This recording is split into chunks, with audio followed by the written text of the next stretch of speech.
நம்ம முன்னோர்கள் வழிபட்டது மரங்கள் தான். இந்த பாருங்கள், இந்த மரங்கள்லாம் கிட்டத்தட்ட ஒரு 500-600 வருஷத்துக்கு மேலே இருக்கும், அப்படியே இருக்குது.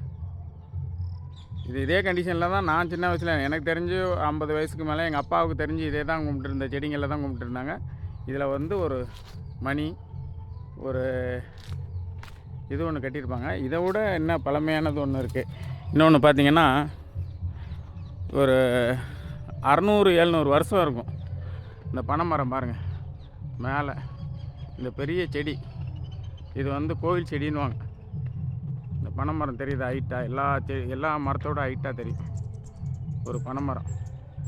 இது வந்து கிட்டத்தட்ட ஒரு 500-600 வருஷம் பழமையான மரங்கள் இதெல்லாம். இந்த செடி ஃபுல்லாகவே இந்த காடு மாதிரி இருக்க எல்லாமே வந்து கோவில் செடி தான். இது வந்து அது ஒன்று, இது ஒன்று. இந்த செடியை யாரும் ஒரு செடி கூட வெட்டக்கூடாது. இதுக்குள்ளார வந்து இது மாதிரி இருக்கும். இது வந்து கொஞ்சம் மரவள்ளி போட்டிருக்காங்க. இதுக்கு அங்கிட்டு கோயில் தான், கோயில் செடி தான். இந்த மரங்கள் தான் நாங்கள் கும்பிட்ட தெய்வங்கள். இன்னைய வரைக்கும் இது வழிபாடு நடக்கும் இதுக்குள்ளார. இந்த பாருங்கள், இதுக்குள்ளே போகிறேன். இந்த பாருங்கள், இந்த காடு, இந்த மரங்கள், இந்த பாருங்கள் எவ்வளோ பெரிய மரம் பாருங்கள். இந்த மரம் வந்து ஒரு வேப்ப மரம். இந்த வேப்ப மரம் பாருங்கள் ஃபுல்லாக எப்படி இருக்குன்ட்டு. பழைய காலத்து மரம்.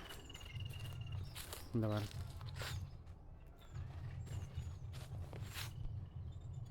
இந்த பாருங்கள்.